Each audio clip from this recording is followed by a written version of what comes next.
remember the Blackberry from about 5 years back.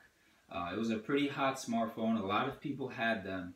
And then the touchscreen smartphones came out, like the iPhones and the Samsungs, and they basically took the whole market over.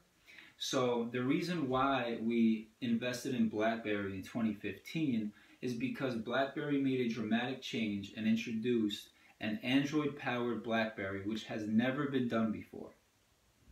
Now, we made this decision strictly off of that, and we did not look at any financial data prior to this decision.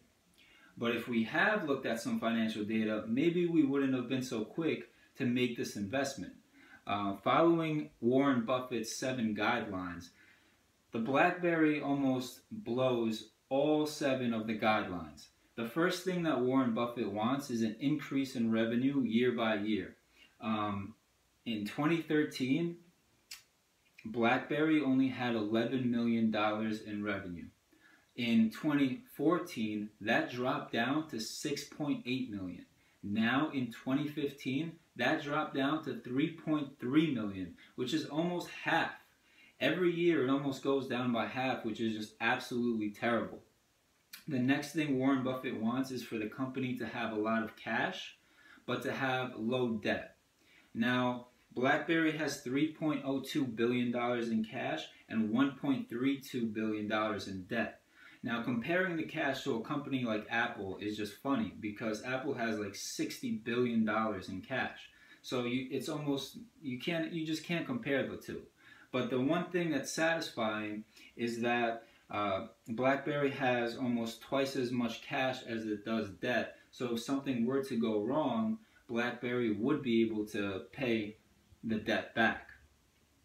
Now, the next thing Warren Buffett wants is for the stock to be over $10 per share. We bought the stock at $7.2 per share, so it would not meet that criteria either. Warren Buffett says that if the stock is under $10, then it's basically junk and it's not worth investing in. The next thing Warren Buffett says is to invest based on numbers and not opinions, which is the complete opposite of what we did. We invested strictly on the fact that we thought maybe the phone would blow up, or maybe more people would be interested in the BlackBerry because they introduced an Android phone. We didn't look at any numbers, so we blew that guideline as well. The next thing that Warren Buffett wants is the ROE, return on equity, to be a minimum of 20%. So for every dollar of stockholder equity, how much money is generated? And that the ROE is only negative 0.03%, which means that for every dollar that a stockholder invests, 3 cents is lost. And for the net profit margin, for every dollar in sales, how much profit is generated from that, there is negative 0.04%. So for every dollar in sales, they lose 4 cents. So that's just absolutely terrible. If we would have known that, we probably would not have invested in this stock. But regardless, even though it blew almost every single one of the guidelines, it still went up. And it was actually one of our only few winners. We bought it at $7.2 per share, and it's currently trading at $7.72 per share. So it made us roughly about $10,000 and a 7.2% increase. Hello everyone, my name is Andres. I'm going to be talking about BlackBerry and showing the current status of the company based on some radius and margins.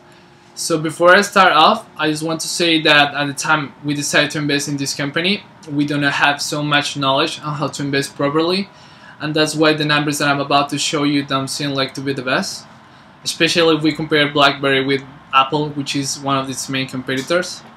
So I want to start off by analyzing BlackBerry's profitability, so we can take a look at the profit margin, which is a ratio that measures how much income is kept in a company as compared to total revenue. So right now, BlackBerry has a profit margin of negative 0.04%, which means that they are spending more than what they are earning. Now, it doesn't mean that BlackBerry is running out of business just for having a negative profit margin. This number could also mean that they are investing so much money in developing new products and technologies like the newest phone Blackberry Prep. Moving on, we also analyze the operating margin. This margin is really useful because it allows us to know if the company is able to pay its fixed costs. At this moment, BlackBerry has a negative 3.81% operating margin, which is not really good, but it shows us how strong this company is in terms of cash reserves. Because even though they are not being profitable, they still can run the company in a good way. So then we also should look at the gross margin. This margin tells us how profitable a business is. It measures how much sales revenue the company retains after all the direct costs associated with making a product. So for instance, BlackBerry has a margin of 39.91%, which is actually a good number because it means that BlackBerry is retaining almost 40 cents for each dollar of total revenue made. Now, if we compare BlackBerry with Apple's gross margin, which is 38.49%, BlackBerry actually has a higher number, so we can say that BlackBerry is making its products in a very efficient way. We take a look at some more important measurements like return of investment and return on equity. BlackBerry is doing poorly, showing an ROI of negative 5.59% and a ROE of negative 0.03%.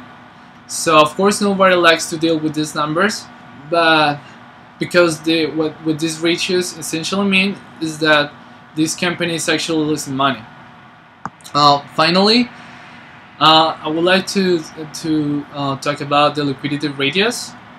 So we find that BlackBerry has a current ratio of 2.91% and a quick ratio of 2.82%, which are considered to be good numbers, meaning that the company has a strong liquidity and is fully capable of paying its short-term liabilities. In addition, BlackBerry has an average collection period of 16 days, which means that it takes approximately 16 days for them to receive payments owed from its customer and clients. Furthermore, its inventory turnover is 41, so this shows us how many times BlackBerry's inventory is sold and replaced over a period of time. This seems to be like a good number, but it's still too far from its main competitors, Apple and Samsung.